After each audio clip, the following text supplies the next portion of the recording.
Yesterday, leaders here in Washington reached an extraordinary agreement to deal with an extraordinary problem in our economy.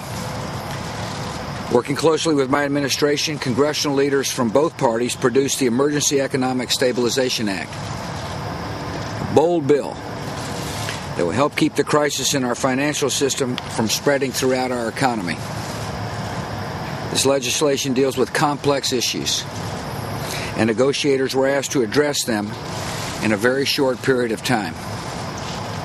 I appreciate the leadership of members on both sides of the aisle who came together when our nation was counting on them. Negotiations are sometimes difficult, but their hard work and cooperation paid off. The bipartisan economic rescue plan addresses the root cause of the financial crisis. The assets related to home mortgages that have lost value during the housing decline. Under the Emergency Economic Stabilization Act, the federal government will be authorized to purchase these assets from banks and other financial institutions, which will help free them to resume lending to businesses and consumers. The bill also includes other important ideas put forward by members of Congress from both parties. For example, the bill requires the establishment of a guarantee program that will ensure assets at no cost to the taxpayer. The bill provides strong bipartisan oversight so Americans can be certain that their tax dollars are used carefully and wisely. The bill ensures that failed executives do not receive a windfall from your tax dollars.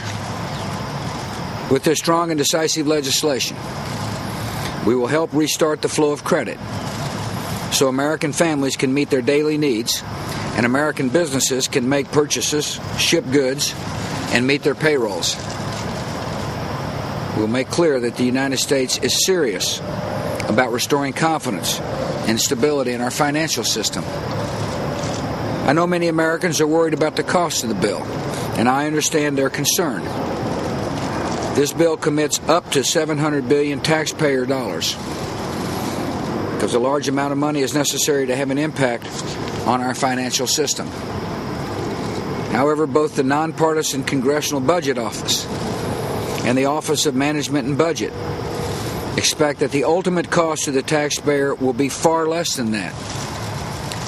In fact, we expect that over time, much, if not all, of the tax dollars we invest will be paid back. Now that this legislation has been agreed to by leaders of both parties, it must be passed by both houses of Congress. Now, I fully understand that this will be a difficult vote. But with the improvements made to this bill, I'm confident that members of both parties will support it. Congress can send a strong signal to markets at home and abroad by passing this bill promptly. Every member of Congress and every American should keep in mind, a vote for this bill is a vote to prevent economic damage to you and your community. This has been a volatile time for our financial system and our economy. Even with the important steps we're taking to address the current crisis, we will continue to face serious challenges. The impact of the credit crisis and the housing correction will continue to pressure our financial system and impact the growth of our economy for some time. But I'm confident that this rescue plan, along with other measures taken by the Treasury Department and the Federal Reserve, will begin to restore strength and stability to America's financial system and overall economy. And I'm confident that in the long run, America will overcome these challenges and remain the most dynamic and productive economy in the world. Thank you.